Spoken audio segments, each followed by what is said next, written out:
Le titre de ce livre, Esprit, âme et corps, il est écrit par le bien-aimé frère André Oumak. Nous sommes présentement au chapitre 18, titre du chapitre 18, Focalisez-vous sur votre esprit.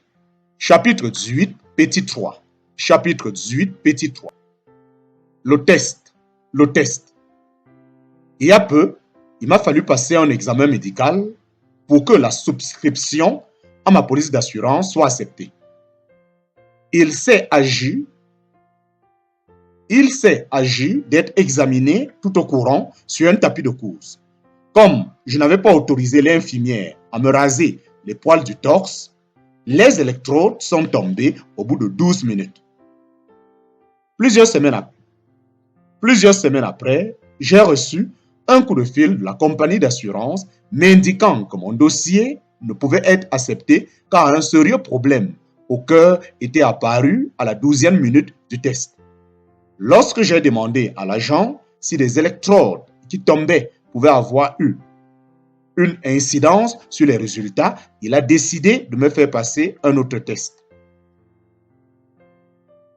Cette fois, j'ai laissé l'infirmière me raser la poitrine, non sans l'avoir informé que c'était la toute première fois. Le test s'est déroulé sans incident et j'ai attendu le diagnostic du docteur. Mes relevés indiquaient que tout allait bien jusque vers la 13e minute du test d'endurance. Mais le médecin m'a dit d'un air inquiet qu'il avait détecté un sérieux problème. Il m'a remis une ordonnance en me recommandant d'aller consulter un cardiologue le jour même. En le regardant droit dans les yeux, je lui ai dit « Je ne crois pas ces résultats. » De toute évidence, il n'était pas habitué à entendre un patient contredire son avis.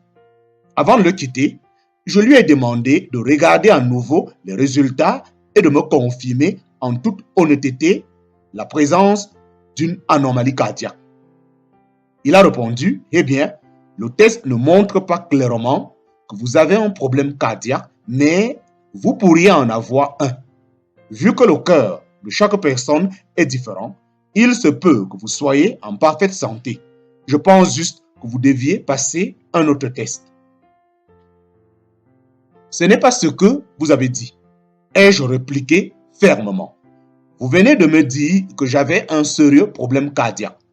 Vous n'avez émis aucune nuance sur votre lecture et vous m'avez dit de me rapprocher d'un spécialiste au plus vite. Il s'est rassis en bredouillant. Bon, vous allez bien. Laissez tomber pour l'autre test. La plupart des gens auraient pris à la lettre les paroles de ce docteur, plus que la parole de Dieu qui déclare sans ambiguïté que nous sommes guéris. À force de se laisser tourmenter par les résultats de l'examen, leur cœur aurait lâché de peur. En parenthèse, Luc chapitre 21, verset 26. Et vous, la prochaine fois qu'un rapport contredit celui de Dieu, lesquels croiriez-vous? Dominez votre chair. Dominez votre chair. Pour remporter la victoire, il faut garder la conscience de ce que la parole de Dieu dit de vous, particulièrement. Pour remporter la victoire, il faut garder la conscience de ce que la parole de Dieu dit de vous, particulièrement le Nouveau Testament. Lorsque vous êtes centré sur la parole, vous avez la pensée de l'esprit parce que les paroles de Dieu sont esprit et vie. En parenthèse, Jean chapitre 6, verset 63, et qu'elle affirme que dans votre esprit, vous êtes complètement changé, éternel, sanctifié, saint et rendu parfait pour toujours et que vous êtes identique à Jésus. Si ces pensées dominent en vous, vous avez la vie et la paix. Si vous expérimentez autre chose que la vie et la paix, c'est la preuve que vos pensées ne sont pas influencées par ce qui est spirituel. En parenthèse, Romains chapitre 8, verset 6. Vous êtes peut-être en train de prier et de supplier le Père pour la réalisation de tels désirs, mais ce n'est pas ainsi qu'il vous sera accordé. Vous le recevez en portant toute votre attention sur ce qui est de l'esprit. À mon avis, vous ne manifesterez pas grand-chose de la vie de Dieu si vous êtes sans cesse connecté à la presse et aux médias en tout genre pour vous tenir au courant de ce qui se passe dans ce monde. Il faut se faire violence, faire de réels efforts pour garder son attention sur les choses de Dieu. Comment pouvez-vous vous attendre à des résultats différents de ceux de vos voisins athées si vous lisez, regardez, écoutez et pensez comme eux? C'est le comble de l'ignorance. Certes, vous avez des moments de dévotion et vous savez intellectuellement que Dieu vous veut guéri, prospère et libre de toute pression. Vous éprouvez même un attrait, une sensibilité à son égard, sentiment que les incroyants n'éprouvent pas. Mais tant que vos pensées continueront à tourner autour des mêmes préoccupations charnelles, vous ne verrez pas davantage de la puissance miraculeuse de Dieu. Pour vivre des résultats différents, il faut agir différemment.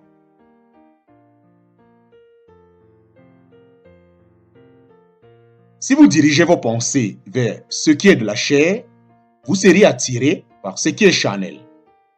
Ce qui est physique vous dominera. Vous ne pourriez pas plaire à Dieu, en parenthèse, Romains chapitre 8, verset 8, ni faire l'expérience de la victoire qui est pourtant vôtre. Pour réussir à libérer la puissance et la vie de Dieu, vous devez dominer la chair en focalisant continuellement vos pensées sur votre identité dans l'esprit. Fin du chapitre 18. Fin du chapitre 18. Chapitre 19. Il est temps de se mettre en route. Chapitre 19. Il est temps de se mettre en route. Lorsque vous avez fait de Jésus-Christ le Seigneur de votre vie, en croyant véritablement en lui, un changement s'est produit instantanément dans votre esprit, non dans votre chair, c'est-à-dire ni dans votre corps, ni dans votre âme. Cette métamorphose se demande dans votre vie physique en fonction de ce que vous laissez entrer dans vos pensées. La chair, ce qui est humain, vous tire dans une direction, tandis que votre esprit vous attire à l'opposé. Ce qui se passe dans vos pensées détermine votre vécu. Si vos facultés intellectuelles se cantonnent à ce qui est physique, pas nécessairement au péché, vous seriez limité et dominé par la chair. Même une personne qui possède des qualités morales n'a pas davantage part à la vie surnaturelle de Dieu. La seule manière de voir la puissance de Dieu à l'œuvre est de marcher selon l'esprit. Avoir la foi pour ressusciter un mort requiert plus que de mener une vie morale.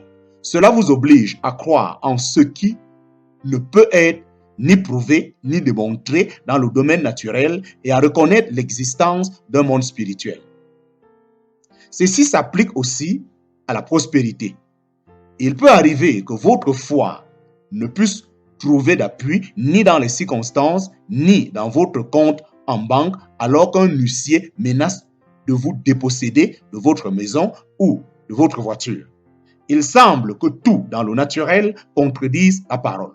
Cependant, si par la foi vous restez dans l'esprit, ferme sur ce que dit la parole de Dieu, vous seriez capable de vous voir prospère. En vous accrochant à la parole de Dieu, vous verrez que votre esprit prendra le pas sur votre chair et vaincra son joug. Vous assisterez à la démonstration de la parole.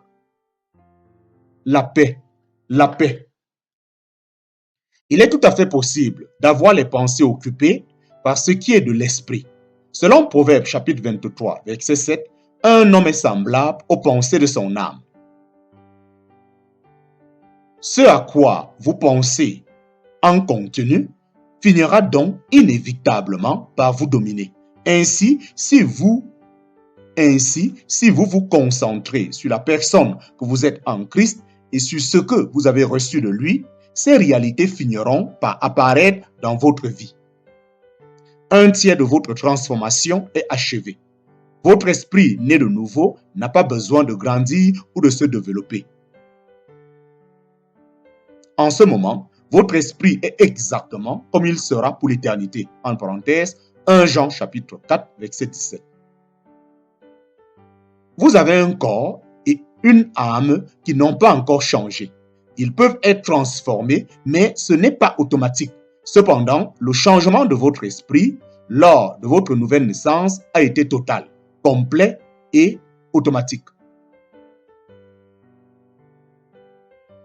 La libération de votre potentiel spirituel dépend de ce que vous entretenez dans vos pensées. En parenthèse, Romains chapitre 12, verset 2.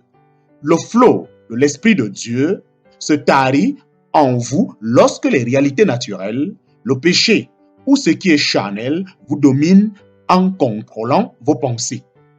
Mais en laissant les vérités de sa parole vous gouverner au-delà des limites de vos cinq sens, vous êtes en mesure de libérer progressivement la vie surnaturelle qui est en vous. En restant centré sur la parole, vous jouissez d'une paix qui dépasse l'entendement. Même lorsque tout le monde vous laisse tomber et que tout s'écroule autour de vous, et la paix de Dieu qui surpasse toute intelligence gardera vos cœurs et vos pensées par Christ Jésus. En parenthèse, Philippiens chapitre 4, verset 7. La nuit précédant sa crucifixion, Jésus a dit à ses disciples que votre cœur ne se trouble pas. Vous croyez en Dieu, croyez aussi en moi. En parenthèse, Jean chapitre 14, verset 1. Vu le contexte, cette parole semble irrationnelle. Humainement parlant, l'un Messie, celui qu'il aimait et adorait, allait être exécuté. Comment allait-il pouvoir être dans la paix? Jésus leur avait promis qu'il ressusciterait 3 jours après sa crucifixion. S'ils avaient médité ces paroles et s'ils avaient accepté leur autorité, ils auraient été en mesure de libérer la paix surnaturelle de Dieu. En parenthèse, les dernières instructions de Christ à ses disciples pour surmonter des situations de crise sont largement développées dans mon enseignement intitulé Christian Survival. Christian Survival. En parenthèse, kit de suivi du chrétien. À quoi penserez-vous? À quoi penserez-vous?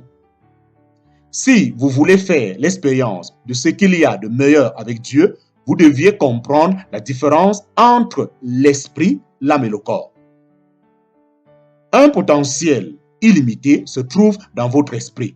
La victoire que Dieu vous a donnée ne réside pas dans votre chair, mais dans la parole de vous-même qui est née de nouveau.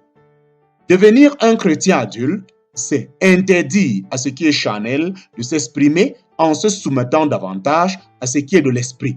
Amen et Alléluia. Par la parole de Dieu, efforcez-vous de savoir qui vous êtes en Christ. Passez moins de temps à nourrir la chair et concentrez-vous plutôt sur l'esprit. Entourez-vous de gens qui prononcent des paroles remplies de foi et qui visent le potentiel que nous avons en Christ, plutôt que de fréquenter les ronchons et les grincheux. En vous voyant dans le miroir spirituel de la parole de Dieu, vous développez une toute nouvelle mentalité. Rien ne peut vous séparer de l'amour de Dieu parce que votre esprit né de nouveau a été sanctifié et rendu parfait pour l'éternité. Dieu est esprit et il nous voit en esprit. En parenthèse, Jean chapitre 4, verset 24. Il entre en relation avec vous d'esprit à esprit. En parenthèse, né de nouveau. Dieu ne vous donne pas ce que vous méritez. Il ne vous traite pas selon vos pensées ou vos actions charnelles. Au contraire, il vous voit dans le domaine spirituel. C'est pourquoi il vous reçoit n'importe quand et sans condition. Vous êtes son enfant chéri. Vous êtes constamment bombardé d'informations qui vous attirent dans 2 directions à la fois, la chair ou l'esprit, en parenthèse, Galates chapitre 5, verset 17. Le Saint-Esprit s'efforce toujours de vous attirer vers Dieu en vous rappelant votre nouvelle identité en Christ. Satan, lui, vous pousse à accepter l'échec grâce aux images et aux voix des journaux télévisés, des films, des livres, des magasins et même des églises aux croyances erronées. Vous vivez et expérimenterez ce qui constitue le principal sujet de vos méditations, en parenthèse, Proverbe chapitre 23, verset 7. La chair et l'esprit sont continuellement en guerre dans vos pensées. D'un côté, Dieu proclame, tu peux tout par Christ. Tu peux tout par Christ.